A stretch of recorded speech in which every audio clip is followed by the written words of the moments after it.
Fun little Friday show today. We're going to open up the mailbag. Everything from, well, of course, some thoughts on Payton Thorne, Keon Coleman. We're just going to tie that all up here. And then at the end of the show, that's right, annual game, MSU student athlete or Kentucky Derby jockey. Let's go. You are Locked On Spartans, your daily podcast on the Michigan State Spartans, part of the Locked On Podcast Network, your team every day.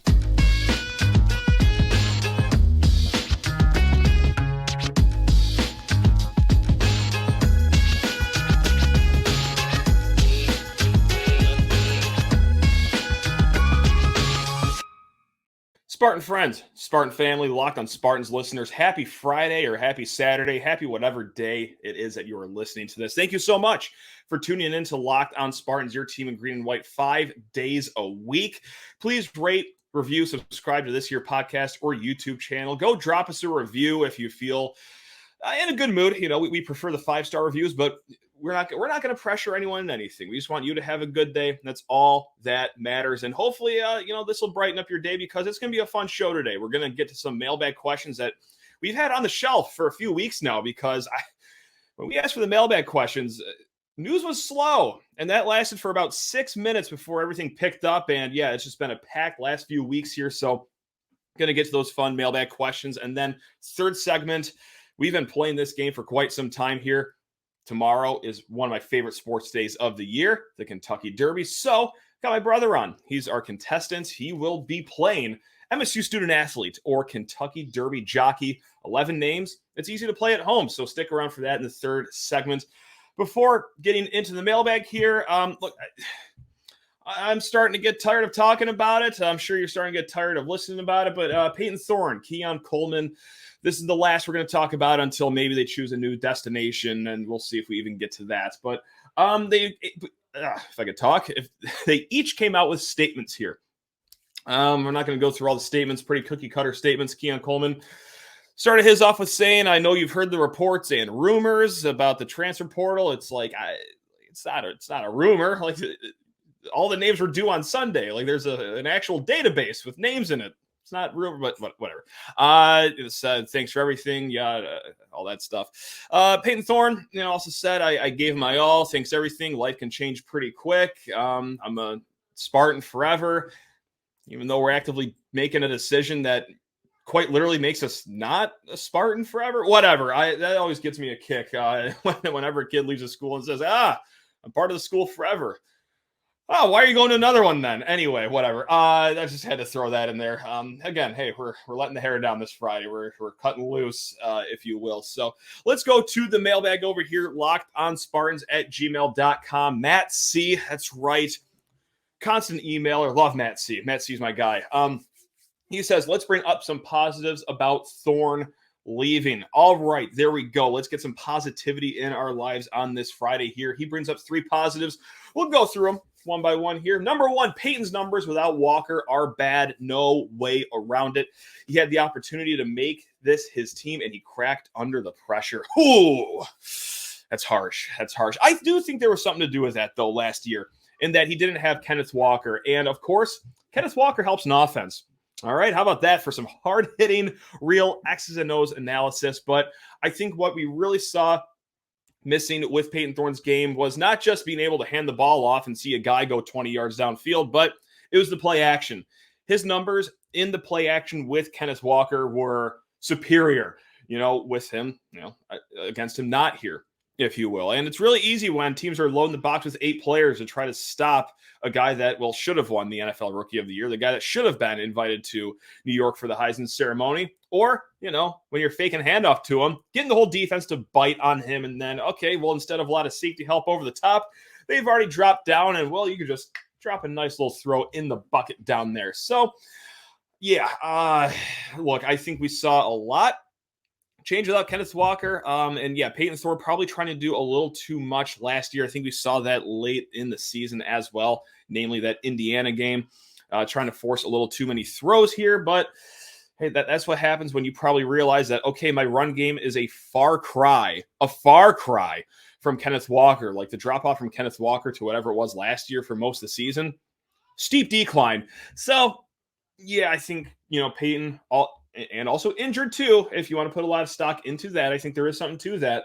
Yeah, I think trying to do a little too much there, realizing that, well, the only way you can move the ball is by throwing it. So might as well try to do a little too much here. Number 2 that Matt C brings up, Thorne without Reed is something I don't want to see. We saw check down error with Maxwell. I don't want to see it again. No arguments there. I don't think it's any secret that, hey, Payton Thorne, Jaden Reed, they had some pretty good chemistry. Did you know they played high school football together? Oh, man, God, I cannot wait for a season of not hearing that every 5 seconds, every Saturday. It would have been fascinating, Payton Thorne without Reed, especially without Keon Coleman, but we don't have to find out what that answer is. And number 3, no distractions going into fall camp. And there's a possibility that Kim and Hauser are better than Thorne. The MSU media never discusses that. The same media that said Maxwell was going to be the guy, and then Connor Cook was the legend after all. If we didn't do the quarterback carousel in 2013 and just gave the job to Cook, we probably beat Notre Dame and win the national title. I'm going to push back there. Look, I think the world of Connor Cook. We just did a show not too long ago, top 5 Connor Cook moments. Connor Cook played terrible in that Notre Dame game. I think he was 16 of 32 passing, not even 150 yards. It was just not Connor Cook's day that day against Notre Dame. So, of course, bringing Andrew Maxwell in as the closer was an odd decision, but Connor Cook wasn't lighting the world on fire either. Anyway, I do like the point you bring up, though, about no distractions going into fall camp. This is something we kind of touched on a little bit yesterday, is that it's probably a net positive for both parties involved. Payton Thorne, you get a fresh start. You get a program that has a fan base that isn't openly rooting against you kind of in a quarterback battle. You get a fresh start, Same goes for Michigan State, though, and Noah Kim, Kaden Hauser, all right? It is nice that both these guys know that the starting quarterback role is in their grasp, and they know this going into the summer. They've gone the whole spring preparing as if they are QB1 with this battle. So I don't think mentally it's going to be that hard of a switch to flip, being like, well, I was a distant second string quarterback, and oh my God, now the starter just left. This is crazy. I'm thrust into this role. No, they're already kind of getting weaned for that, whether they're going to win the job or not going into the spring and now going into the fall. Yes, there is one less competitor in the room, and I think that could be one less distraction in the room. So it's more clear cut of what things are looking like right now. I don't know if you can hear my child in the next room, but he's got some thoughts on it as well, and I think he agrees that this is probably best for everyone. All right. Now, further into the mailbag here, we got Ray. That's right. He wants me to defend 2 takes here. We do this sometimes in the show. You give me whatever take you have, and I have to blindly defend it, and these aren't too hard to defend, I gotta say. Number 1, it will never happen, but imagine a scenario where Rutgers, Maryland, and the Californians are kicked out of the Big Ten. That's right, hit the bricks. I can imagine student athletes complaining about the travel and time demands, but like I said, it won't happen. No one's going to get kicked out of the Big Ten here, but I do like this scenario, though, going back to just the 12 teams you have in the Big Ten. All right, we're starting to get closer to that number that we had for basketball. All right. Hey, you know what? I do like the idea of home and homes with 9 out of the 11 other teams in the conference. Right now, you just get home and homes with 7 teams. All right. And then the other 6, you got to just divide just playing once. 3 only play at home, 3 only play away. So, yeah, it would be nice to see teams twice throughout the season more. I mean, that's an easy sell for me at basketball. Now, for football, you get 5 in your division, 4 games, or 5 games against teams in your own division, then 4 in the other. A lot of crossover matchups, but also I'm starting to run away from the grind here. But maybe this could just mean a restructure of the divisions instead of being in a gauntlet as the Big Ten East is every single year, in the Big Ten West just being some glorified MHSAA division. We could really use a reshuffle there. So maybe if you boot a few teams out, you could reshuffle those. Go back to leaders and legends. Actually, let's get nuts. And then the second take Ray wants me to defend. Tucker assigns a coach to watch every Michigan game and has MSU players practice with Michigan in mind all year. You know what? I actually don't hate that whatsoever. That would be a game that would be really, really, really nice to win this year. And that's always a fun game to win. You always do want to beat Michigan. I know, hot take right there, but man, this is an important year, and Michigan can't stop getting momentum, whether it's winning the conference, going to the college football playoff, and, well, the recruiting as of late, this year especially, has been very reflective of that. And MSU, I hate to say it, we're kind of going the other way on the elevator here. Things are going down. So if just in the worst way possible, win this game, will it fix everything? No, of course not. But like that could at least pump the brakes on some momentum that Michigan is getting, and then also reignite some momentum that we kind of lost with the 5-7 season last year. So hey, if you got to just assign, I don't know, 3 GAs to just watch all things Michigan and really just hammer it home that, hey, this would be nice to win this year. You know what? I actually don't hate that take as much as I would a lot of other years. This is going to be a big one this year. Again, it'd be nice to win 2 of the 3 big home games you have. Of course, I'm talking Penn State, Michigan, and the Washington game too. Just checked the NFL mock draft the other day. Actually checked 2 mock drafts the other day for the NFL draft next year.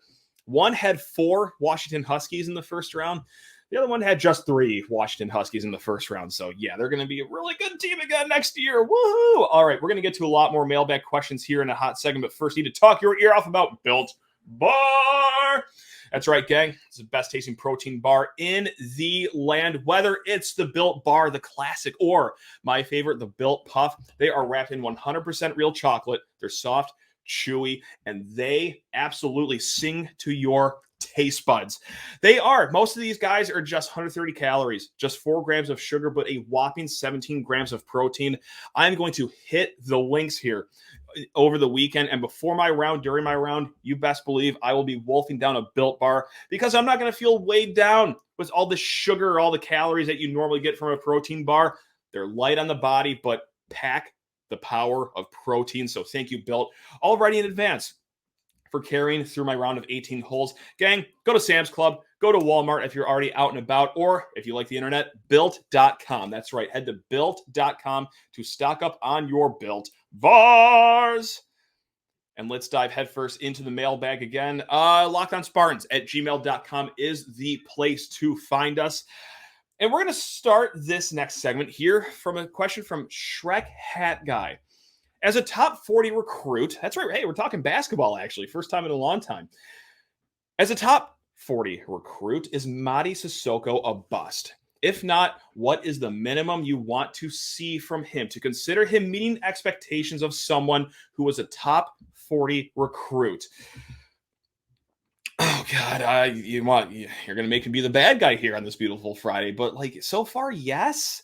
And that's not to say that, you know, we're going to throw him in the trash can and that he should transfer to Kalamazoo College or something like that. Like, no, there's a concrete spot for him on this team, but yeah, it's a far cry from the top 40 ranking, right? I mean, we just wrapped up a third year where, you know, he did have some solid games, but those were far and few between.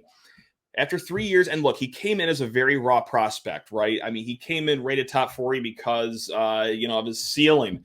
You know, kind of like what we talk about with Xavier Booker. He's rated in the top 10 because of his ceiling, albeit Xavier Booker already has more polished game. But we're 3 years into Mady Sissoko.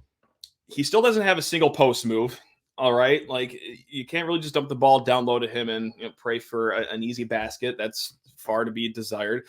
And just unreliable with his hands. And I hate saying this because, look, you can't knock the kid for lack of effort, right? Like, you love his motor. He has had these good games here. But yeah, just not too reliable off pick and roll because I need him to get receiver gloves. I need him to start catching the ball here. But yeah, I hate to say it. Look, and you could say some good things too. Like he sets good screens, you know, but again, like after 3 years in the program, after being a top 40 recruit, like that can't be the only thing you do well and say, yeah, he's lived up to the billing. Like, no, that's something you should say about like Carson Cooper after like his second year. And what I mean by that is like an unrated kid, a kid that came in as a total project, a kid that had no schools after him, you know, but like, yeah, top 40 recruit, you're hoping to get a little more out of him after 3 years. Now, with that said, like there is still one more year and he still can play a very important role on this team,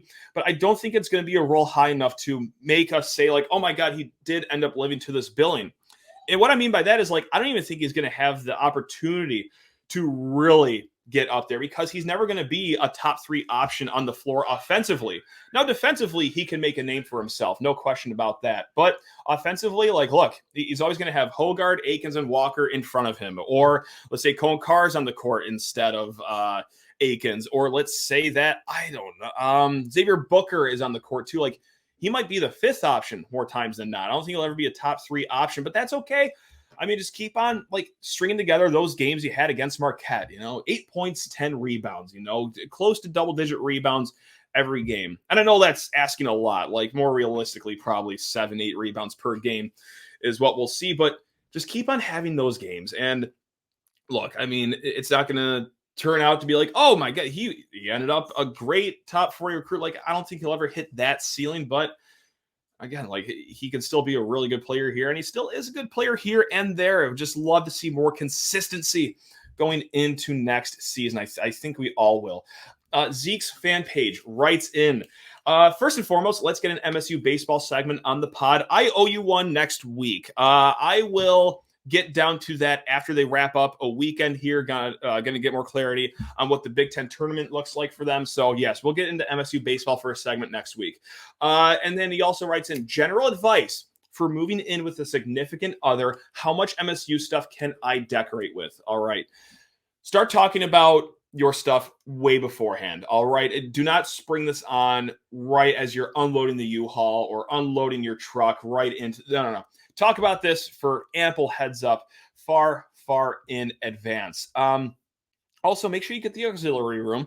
Don't shoot too high. If you're in a house with 2 bedrooms or 3 bedrooms, like just grab the least important room and start moving your stuff in there. All right. I think that's a good sign or a good strategy here. Or let's say you're in an apartment, just a 1-bedroom apartment, designate a wall. I think that's a really good idea as well. Like a wall that, isn't front facing. When you open the door, it's not the first thing you see, but it's there. That gives you an opportunity. Or a really good piece of advice, start a podcast with a YouTube aspect to it, and then just tell your significant other that, hey, I need to hang stuff up on this wall for a background. I know it sounds crazy, but I do need to have something behind me. So try that, if not for nothing else, because that seemed to work for me personally. The third question, most slept on part or thing to do in East Lansing or an MSU campus.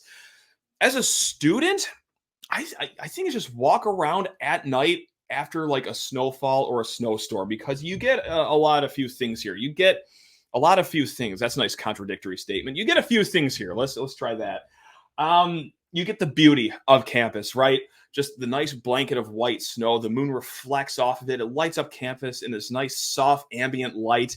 It is beautiful walking around that campus at night after a snowstorm. And also, to get less hallmarky, there's nothing better than watching CATA buses drive around after a snowstorm. Like, you think that NASCAR drivers are great at what they do, Formula One drivers are great at what they do.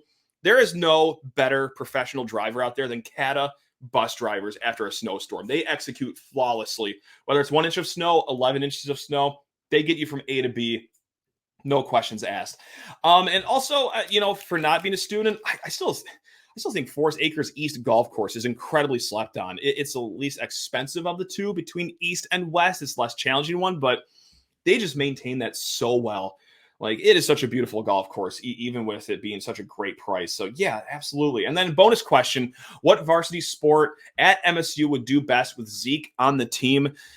Easy answer is track and field, right? I would trust Zeke in the 100-meter dash. I would put him up against anyone, but also wouldn't mind seeing him at kickoff return because, well, again, blazing speed, and you got to be a sick person to tackle a dog. So we're going to test the mental mettle of the other team's kickoff team. So yeah, Zeke blazing just touchdown after touchdown. I think that would work out great. And last question here. This is actually a very nice question. This is from SD4L. What do you do in life for fun besides talk MSU sports? That's very nice. Thank you very much for asking that. I guess that's a good question. What do I do? Well, as you probably heard earlier this show, I do have a little 2.5-year-old, so I like to be as present of a father as humanly possible. Contrary to popular belief, I don't completely ignore him during MSU sporting events. But no, really all that I have time for besides the podcast, work, family, there is one thing in life. There's one thing in life I love, as much or sometimes even more, depending on the week, than MSU sports. And, family, friends, all that stuff. That's obviously also way ahead of that. But trivially, there's one thing I love more than MSU sports, and that's golf. It's golf. I love thinking about golf, playing golf, watching golf, reading about golf, listening to podcasts about golf. I love golf as much and sometimes more than I love Michigan State. So yes, I totally nerd out about it. I love following the Corn Ferry Tour, if you will. I love watching the PGA Thursday through Sunday here. I can't get enough of it. So yeah, that's it. And then in the winter, when it's not golf season, what do I like to do? I like to think about golf season. I like to just look out the window and pray that golf season is going to come soon this year. So that's it. That's me. I carnival bark into a microphone about Michigan State sports, or I think about golf. That's it. So there you go. Hey, let's get into our fun segment here. MSU student athlete or Kentucky Derby jockey. Ladies and gentlemen, as we do every year, if you've been a loyal listener to this podcast, well, first of all, I'm sorry to hear that. Second of all, welcome back to an annual game that we play. Joining us today, that's right, this might be a familiar face if you're a sick enough person to watch between Christmas and New Year's. This is my brother. His name is John, and he's going to be stepping in. He's going to be our contestant today. John, how on earth are we doing on this beautiful Thursday night or Friday, whenever people are watching this? How are you doing right now? Doing good. I got the Celtics money line to close out a parlay. Hopefully that didn't just jinx it. Well, on this show, things never get jinxed on here, so you're going to be okay. Start spending that money. On today's show, this segment here, we're going to be playing a game that you know nothing about, but it's very easy. John, I got 11 names in front of me. This is MSU student athlete or Kentucky Derby jockey. That's right. We are running for the roses this Saturday. One of my favorite sporting events of the year. And of course, we got to have an MSU twist to this. John, it's easy. I got 11 names in front of me. It's either an MSU student athlete currently at the school or, well, it's a jockey running in the Run for the Roses this Saturday. I can't imagine you could have any questions on this, right? It's pretty cut and dry. Let's get it going. There we go. All right, folks, you can play along at home and see if you can beat Mr. Jonathan Sheehan at this game here. Are you ready to play MSU student athlete or Kentucky Derby jockey? I'll just ask you a second time. Why not? All right. First name, Ozan Barris. Ozan Barris. All right. This game's hard. We're coming in hot. No one ever gets above 50% in this game. No one. This game breaks people. Ozan Barris. Ozan Barris. Jockey. MSU men's tennis player who actually just got an at-large bid to the NCAA doubles tournament coming up. So we're going to stash that one in the lost column for you there. Yes, Ozan Barris. Good luck at NCAAs. I'm sure he's listening to the show right now. Dominic Pianto. MSU student athlete or Kentucky Derby jockey? Whenever there's a winner at the Derby, I feel like it's a Dominic. Give me a jockey. Right-handed pitcher for your Michigan State Spartans baseball team. I'm sorry to say, John, but we are starting off at a roaring 0-for-2 right now. How are we feeling? Let's just do a check-in right now. Do you want to just leave right now, just act like this never happened, or how are we feeling? So no one's gone above 50. Now I'm wondering if you put 6 jockeys in or 6 Spartan athletes in. So head games. Yeah. I might stick with jockey the entire time. Just keep hammering jockey. I like that. I think the worst someone did, I think it was 2 years ago, someone did 3 for 11, I want to say, but that's beside the point. Let's just try not to get 3 for 11. As we move on to number 3, Jareth Loveberry. Okay, that's a made-up name. Jareth Loveberry. That sounds... What was the dad in the Wild Thornberrys? Nigel Thornberry? Yeah, just a second cousin of Jareth Loveberry. Yes. This sounds like a guy that rides a horse. Give me jockey. He rides 2 fills. That's right. 2 fills coming up this Saturday in the Kentucky Derby. Way to go. You are 1 and 2 right now. As we move on to number 4, Javier Castellano. Javier Castellano.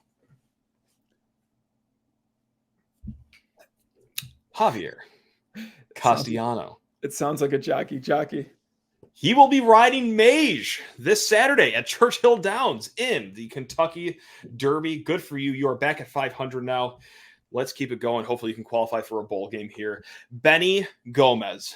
Benny Gomez. It's Benny Gomez. Benny Gomez. MSU. Spartan athlete.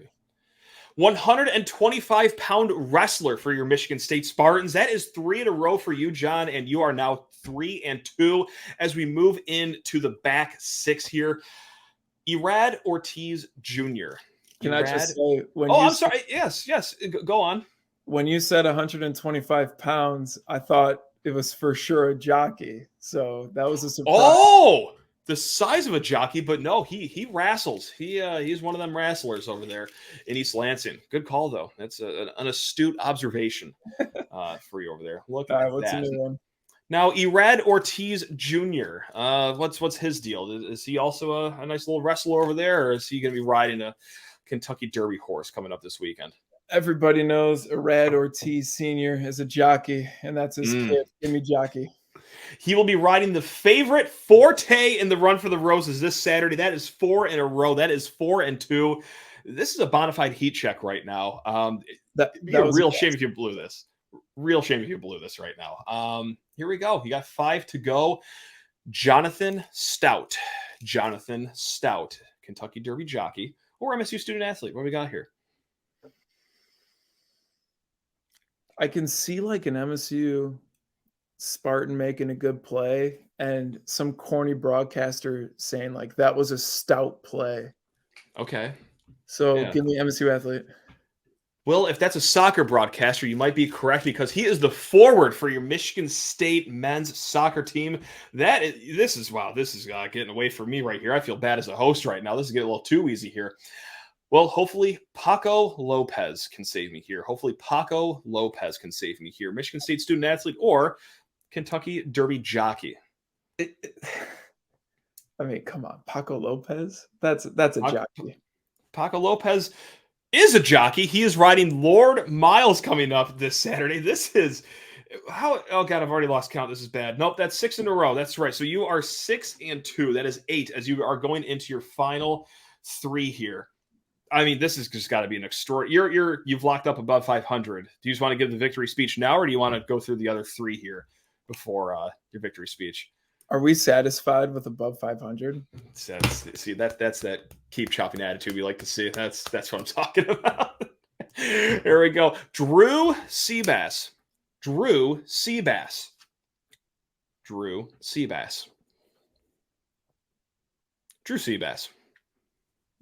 My gut says athlete. And What does your brain say? I'll stick with it. Athlete.